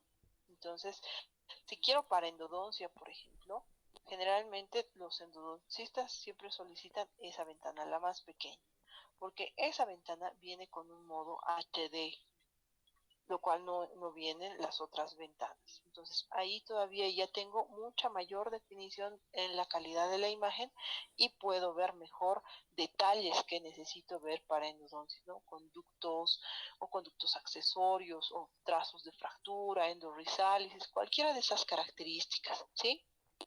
Entonces esto necesito saberlo, ¿no? Que máximo puedo ver hasta 4 piezas.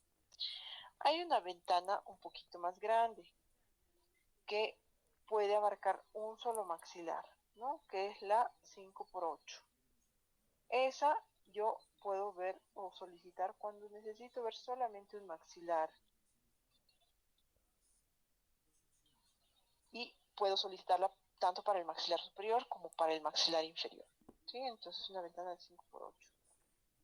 Si quiero ver los dos maxilares juntos, esto en el caso de que quiera hacer varios implantes o por ejemplo controlar algunas piezas superiores y otras inferiores en un mismo paciente, puedo pedir una ventana un poquito más grande que me abarque los dos maxilares, que es la 8 por 8, ¿no? esa ya es más grande, pero estas otras ya no tienen el modo HD. También tengo otra ventana un poquito más grande, que es la de 8x15 o 8x13, que esta, además de mostrarme maxilares, me toma hasta la parte de ATM. Y esta, que es la ventana más grande, que será la de 15x15 o la de 15x16 o 14x16 en diferentes equipos, que ya me toma macizo facial. Esta me sirve más para la parte de ortodoncia, para ver las cefalometrías en 3D o para realizar el diagnóstico de traumatismos maxilofaciales o para planificar cirugías ortognáticas. Para eso me sirve esa ventana más grande, pero no para cosas de detalle, ¿no? Entonces, ahora sabemos para qué yo voy a solicitar en qué tamaño de ventana. Por ejemplo, si quisiera poner un solo implante, ahí necesitaría una ventana pequeña, ¿no? Si quisiera ver un solo diente o dos dientes contiguos, una ventana pequeña. Pero si quiero ver un diente de acá y un diente del otro lado, hay una ventana mediana que tome un maxilar, ¿no? Y ahí estamos viendo una imagen de una combi con sus ventanas clásicas, ¿no? Que viene acá en el corte coronal, en el corte sagital y el corte axial. Y generalmente en esta cuarta viene la reconstrucción en 3D, ¿no? Y yo tengo estas flechitas que me ayudan a recorrer a lo largo de las estructuras y además a cambiar hacia el eje del diente que quiero ver, ¿no? Si vemos acá la nitidez de esta imagen es obviamente óptima porque es una de las tomografías o de los tomógrafos en realidad que mejor calidad de imagen tienen, pero los más caros también, por eso tampoco existen muchos en Latinoamérica. En Bolivia en realidad no hay ninguno. En Colombia creo que hay dos, en Chile creo que hay unos cuatro y en Brasil como unos cuatro o cinco. Es el J Morita, es una marca bastante cara, es japonesa, pero que realmente tiene una muy buena calidad de la imagen. Pero hay otros equipos que no tienen nada que envidiarle, ¿no? Por ejemplo, el equipo que utilizan en la Facultad de Odontología tiene este software, ¿no? Que este es el software on demand. O el equipo que yo utilizo, que es el Triana, que es del equipo Generai de Topaya. Entonces ese también tiene un software bastante sencillo de manejar, ¿no? Pero hay diferentes marcas, diferentes softwares que vienen para cada equipo, pero tienen las mismas aplicaciones y las mismas ventanas. Solamente que cada una de estas aplicaciones está en diferentes sitios, ¿no? Este, por ejemplo, es del Sirona, ¿no? Del Galaxy, del Galileo, ¿no?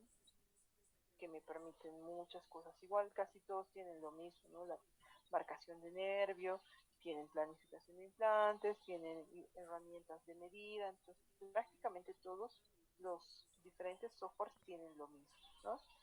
Solamente es cuestión de saber manipular el software. Y para manipular el software lo tenemos que hacer de una manera práctica, haciendo, es la única manera en la que se puede aprender.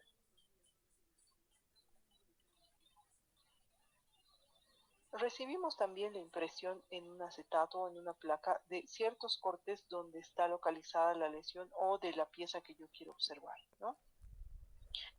Voy a recibir el CD además y algunas fotos de lo que yo necesito saber, ¿no?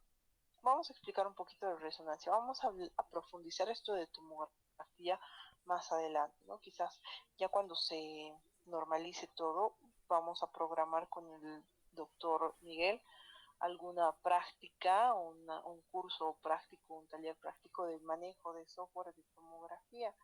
Y esto tiene que ser pues instalado en sus computadoras o que tengan un demo, ¿no? Para que puedan empezar a utilizar la tomografía, ver las herramientas, pues poder hacer, localizar, medir, cosas que deberán aprender para luego utilizarlo en el consultorio, ¿no? Porque a veces incluso algunos piden solo CD porque ya saben manejarlo bastante bien, así es que eso es algo a lo que queremos llegar, ¿no? Que todos ustedes sepan manejar bien los softwares de tomografía.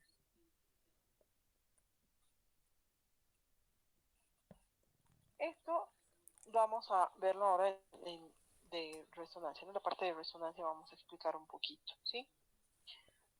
Cuando hablamos de resonancia, ya es otro estudio imagenológico, pero que no utiliza radiación. Por eso es de los estudios menos dañinos o tóxicos para el paciente, porque no va a haber ningún cambio o modificación como sufrimos, diríamos, por las radiaciones que se van acumulando, ¿no? En este caso no hay nada de eso. Pero sí hay que tener en cuenta que hay ciertos pacientes en los cuales no se puede solicitar este estudio. Por ejemplo, pacientes que tienen marcapaso no pueden ser sometidos a resonancia magnética. Pacientes que tienen placas metálicas o alguna estructura metálica o tornillos en su cuerpo no pueden ser sometidos a resonancia. Porque como son campos magnéticos, estas estructuras metálicas son atraídas porque estos magnetos son realmente con fuerzas muy grandes. Entonces, al ser atraídas, son desplazadas y pueden generar movimientos y cortes de vasos muy importantes y el paciente puede incluso hasta morir, ¿no? Y hay que considerar ciertos detalles que también ahora con los cambios y que todo va cambiando y la tecnología y demás, incluso hasta en el maquillaje, ¿no? Y eso les mencionaba también en algunos cursos ya antes, que hay este tipo de pestañas magnéticas, ¿no? Que vienen con un delineador líquido que es magnetizado y al cual se adhieren ya las pestañas directamente, ¿no? Esto se ha visto en algunos reportajes de casos clínicos que los pacientes que no lo han reportado para que el imagenólogo lo considere han sido sometidos a resonancia y prácticamente estas pestañas, como tienen algún elemento metálico en su composición en el líquido, han sido atraídas y han sido casi arrancadas del párpado del paciente, incluso llevándose parte de la piel con este delineador líquido. Entonces, todas estas características de estructuras metálicas hay que tener en cuenta antes de someterlo al paciente a este estudio, ¿no? Y como vemos acá hay diferentes resonadores para diferentes estructuras, ¿no? Ahorita estamos viendo un específico para ATM, que es como un casco, ¿no? Donde tiene unas bobinas. Entonces, la manera en la que actúa el resonador es la siguiente. Va a tener más efecto en los tejidos blandos porque hace interacción con el hidrógeno, ¿no? Entonces, ¿dónde tenemos más hidrógeno? En las estructuras que contienen más agua. Y las estructuras que contienen más agua va a ser las estructuras blandas, ¿no? Especialmente la grasa. La grasa contiene grandes cantidades de agua. Entonces, el agua que tiene hidrógeno, pues entonces ese hidrógeno va a reaccionar, ¿no? ¿Cómo es que reacciona? ¿Cómo es que da la imagen este resonador? El hidrógeno en nuestro cuerpo, ¿no? Del agua que tenemos en nuestros tejidos blandos, están en desorden, ¿no? Es como si fuesen estas flechitas del mouse, pero que están apuntando hacia diferentes direcciones, algunos horizontales, otros verticales, otros diagonales. Así están en un estado de reposo, diríamos, ¿no? El hidrógeno en nuestro cuerpo. Cuando se activa este resonador, esos campos magnéticos hacen que esos hidrógenos que estaban en nuestro cuerpo en desorden se pongan paralelos, así rectitos, todos en filita, así como si fuesen unos soldaditos, ¿no? Y al ponerse en su sitio, o sea, genera ese campo magnético, va a alinear esos hidrógenos, deja de emitir el campo magnético y esos hidrógenos vuelven a su posición inicial, al desorden en el que estaban. Pero al volver a su posición inicial van a emitir energía. Y esa energía va a ser captada por estas bobinas. Esa energía es captada y se va a traducir en impulsos eléctricos que pasan a un cable y pasan a una computadora, ¿no? Y esa es la manera en la que se proyectan los tejidos blandos en la computadora. Si vemos acá esta resonancia de cráneo, vamos a ver las imágenes invertidas de cómo se veían en una radiografía o en una tomografía. Lo que vemos en una radiografía, que es más blanco, ¿verdad? Es el hueso o los dientes o las estructuras más mineralizadas. Pero acá es al revés. Todo lo que se ve así más oscuro es la parte más dura o más corticalizada o más mineralizada y que menor cantidad de agua tiene. En cambio, lo que se va a ver más blanco van a ser los tejidos blandos, ¿no? Entonces, aquí, por ejemplo, serían las corticales de los huesos del cráneo. ¿no? De toda la bóveda craneal. Entonces, aquí ya estaría la parte de la piel y la aponeurosis y demás, ¿no? Entonces, todo lo que se ve en la radiografía es como si se viese al revés acá en la tomografía, en la resonancia, perdón. Por eso en esta de ATM, esta imagen de ATM, estamos viendo acá la cortical de la cavidad glenoidea como una línea más oscura, ¿no? Así como en las radiografías nosotros le llamamos radiolúcido y radiopaco, ¿verdad? Radiolúcido a lo oscuro, radiopaco a lo blanco. En las tomografías le llamamos hiperdenso a lo blanco, hipodenso a lo oscuro, ¿no? O isodenso también a un intermedio, digamos, ¿no? En la resonancia se llama hiperintenso, lo que se ve así más blanco, o hipointenso, lo que se ve así más oscuro. Y las corticales o las áreas más mineralizadas se ven hipointensas. Los tejidos blandos se ven hiperintensos. Entonces esta sería la cortical de la cavidad glenoidea de la eminencia articular y esta sería la cortical del contorno condilar. Aquí estamos viendo este triangulito que se ve más oscuro, más hipointenso. Esto sería el disco articular. Se ve más oscuro, reacciona menos o es hipointenso porque es cartílago y el cartílago tiene poca cantidad de agua, por eso no da mucha señal, ¿no? Entonces aquí estamos viendo que este disco articular no está entre las dos superficies articulares como normalmente debiera estar, sino está desplazado hacia la parte anterior. Entonces aquí ya estamos viendo el diagnóstico, ¿no?, de una patología que es un desplazamiento anterior del disco articular. Así es que aquí ya lo puedo ver nítidamente, todo lo que quizás lo veíamos un poco indirectamente en radiografías, ¿no? Aquí lo propio, ¿no? Entre las dos superficies articulares no hay nada, no está el disco, sino la banda posterior. Y aquí está el disco. Y es más, el disco está como que mostrando un aspecto como de gafas o lentes de sol. Y esto está mostrando una constricción aquí. Esto es un signo directo de una perforación del disco articular. Aquí sí está entre las dos superficies articulares al medio, pero está bastante adelgazada en la parte media. Entonces posiblemente aquí también haya una perforación del disco articular, ¿no? Entonces esa es la resonancia, para eso me sirve. Para ver ATM o para ver algunas lesiones también de tejidos blandos. Y vamos con la scintigrafía o gammagrafía, que es el estudio de medicina nuclear, donde se le inyecta por vía intravenosa al paciente esa sustancia radioactiva que es el tecnecio 99.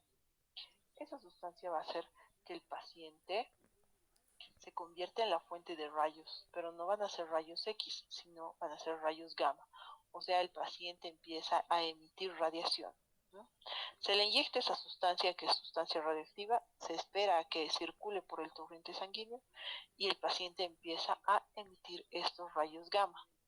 Entonces el paciente está echado en una camilla y se le va aproximando una pantalla que va a captar estos rayos gamma, que se llama pantalla de centelleo, y va a empezar a generar esta imagen que estamos viendo acá. No es una imagen muy nítida que muestre contornos o detalles, más bien parece una imagen bastante dispersa que es como si estuviese hecha de puntitos, ¿no?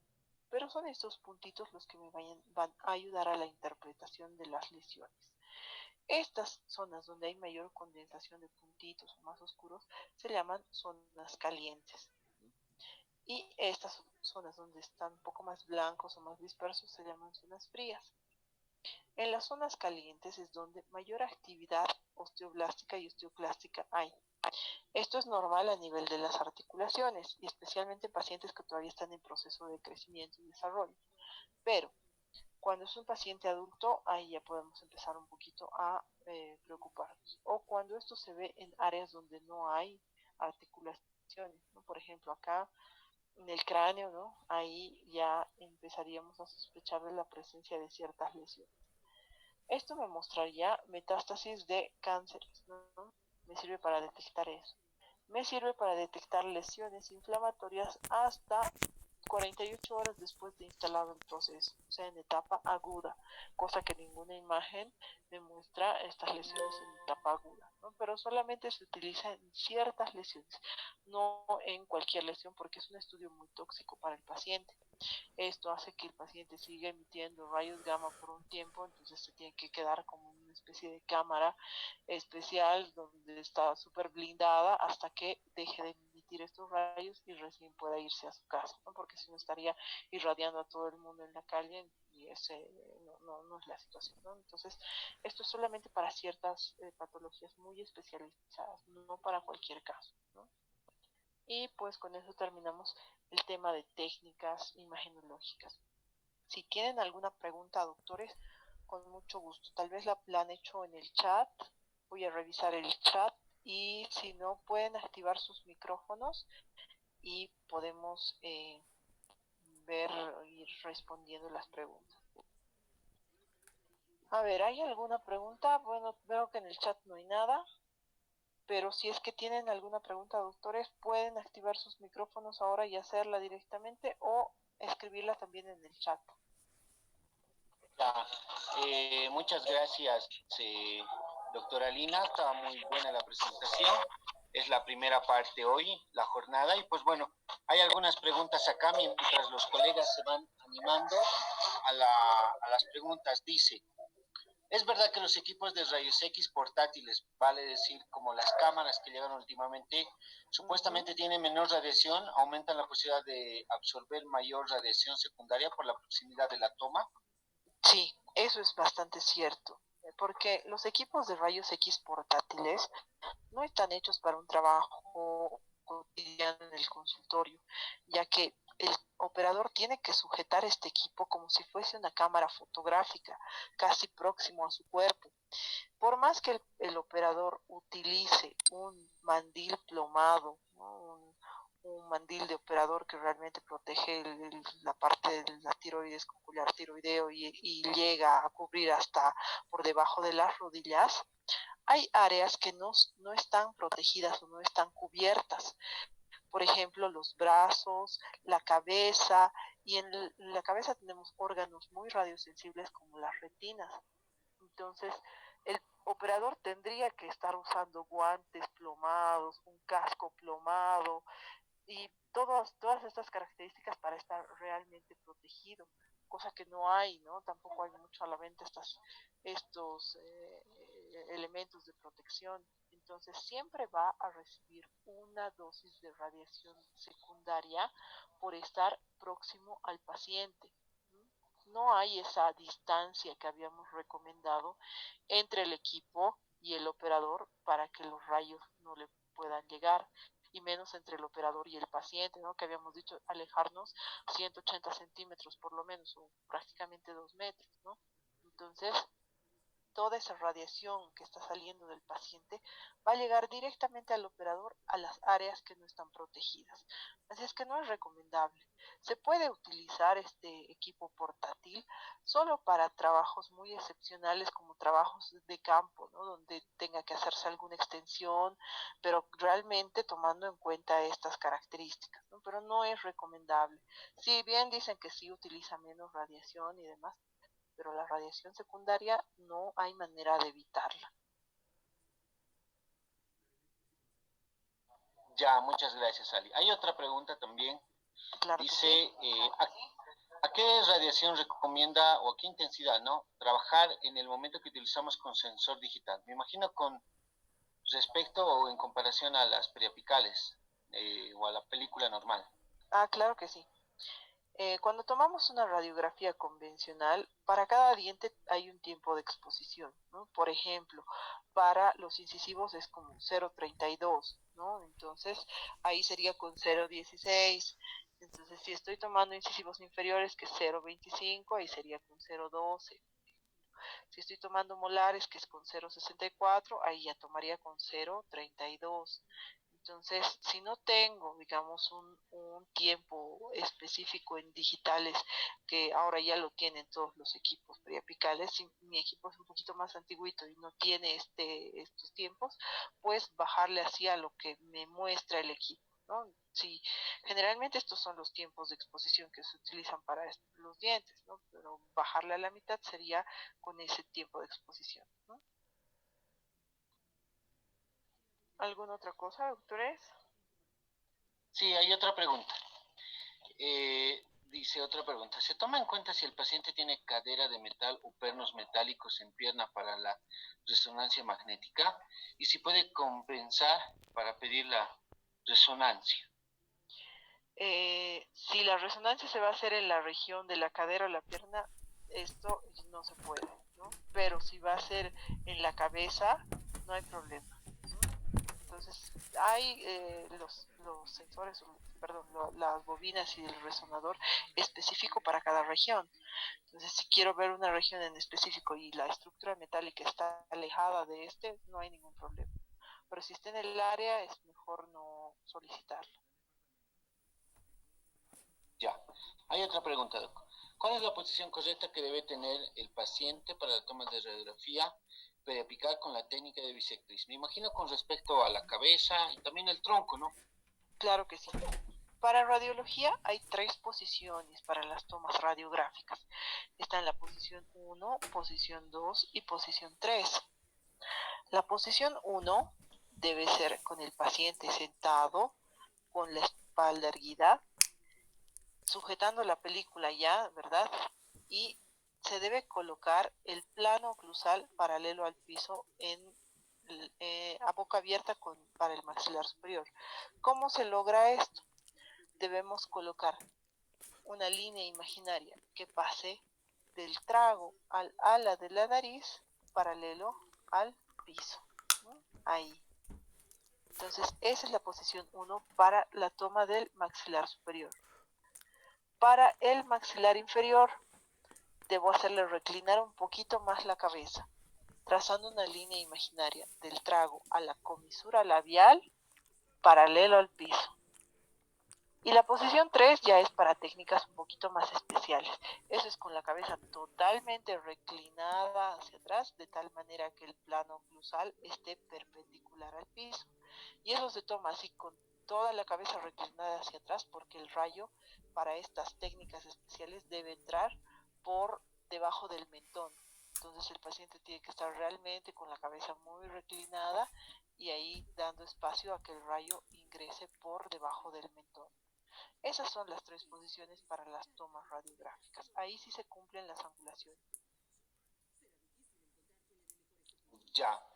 No sé, tal vez es una pregunta mía. Para la parte del sector anterior, Ali, ¿qué posición tendríamos que tomar, digamos, para la toma de radiografías de canino a canino? Posición 1. Superiores, posición 1.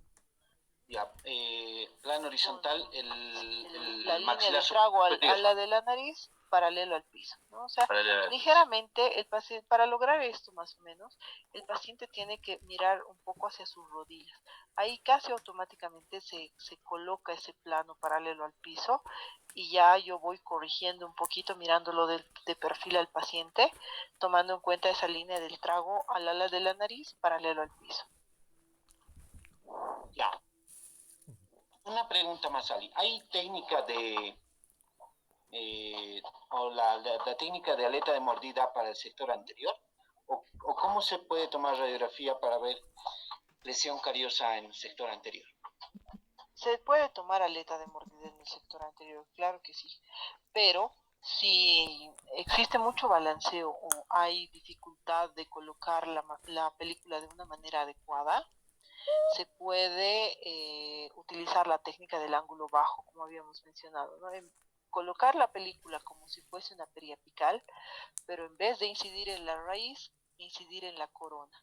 Casi recto el focalizador, o sea, con casi nada de angulación vertical, entre 5 a 10 grados solamente, incidiendo en las coronas. Ahí vamos a ver las coronas definitivamente, las raíces elongadas, pero las coronas se van a ver. Ahora, también se puede modificar la colocación de la aleta para aleta de mordida en sector anterior. Se puede ponerla de manera vertical la película y ahí colocar la aleta.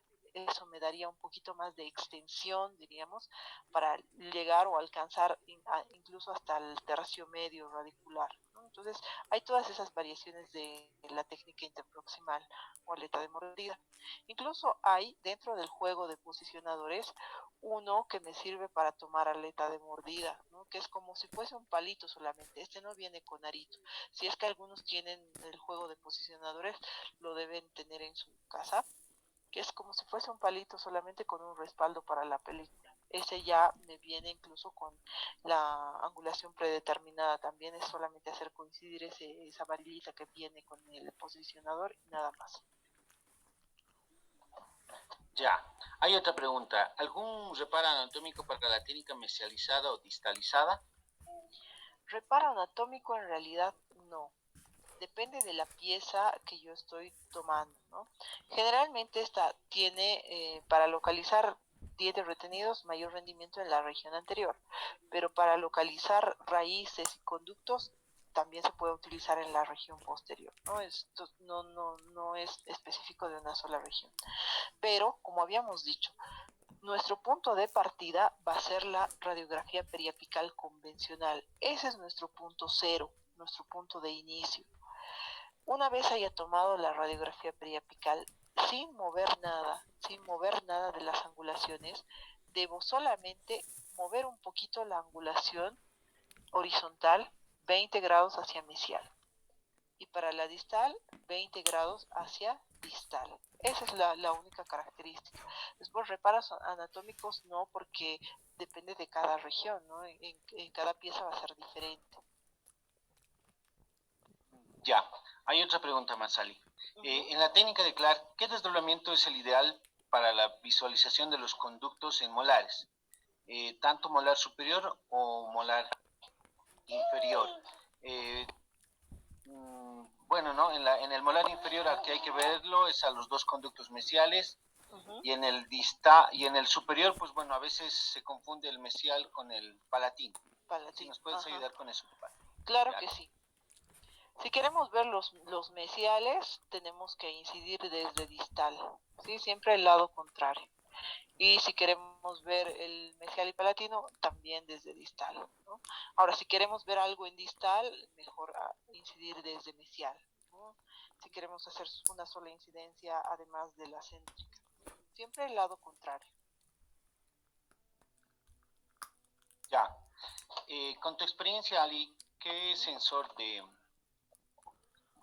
radiovisión o qué RBG nos puedes recomendar acá en Bolivia? Que tengan los 22 pares de líneas o más, como dijiste. Bueno, la verdad que yo he visto solamente dos marcas de sensor en todo lo que yo he trabajado, ¿no? He trabajado un tiempo en la caja petrolera y tienen el Schick. En la facultad de odontología tienen el Schick. En la Unifrance han comprado el Trident.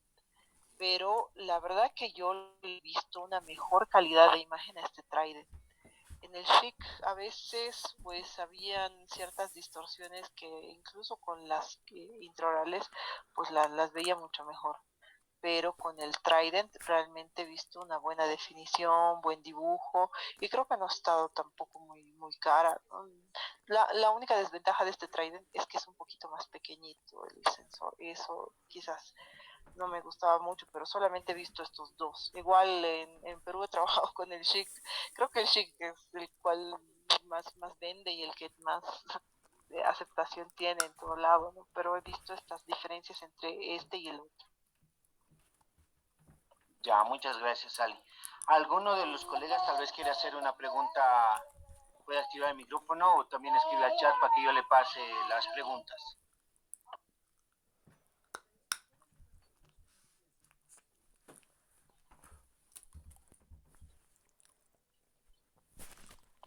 Ali, hasta que se anime uno de los colegas, la radiación, la radiación que pueda, la secundaria que puede emitirse, ¿a qué distancia más o menos más allá de que tiene que estar cubierto con chaleco plomado, con un biombo de plomo, a qué distancia debería encontrarse en este caso el odontólogo, el que va a tomar la radiografía?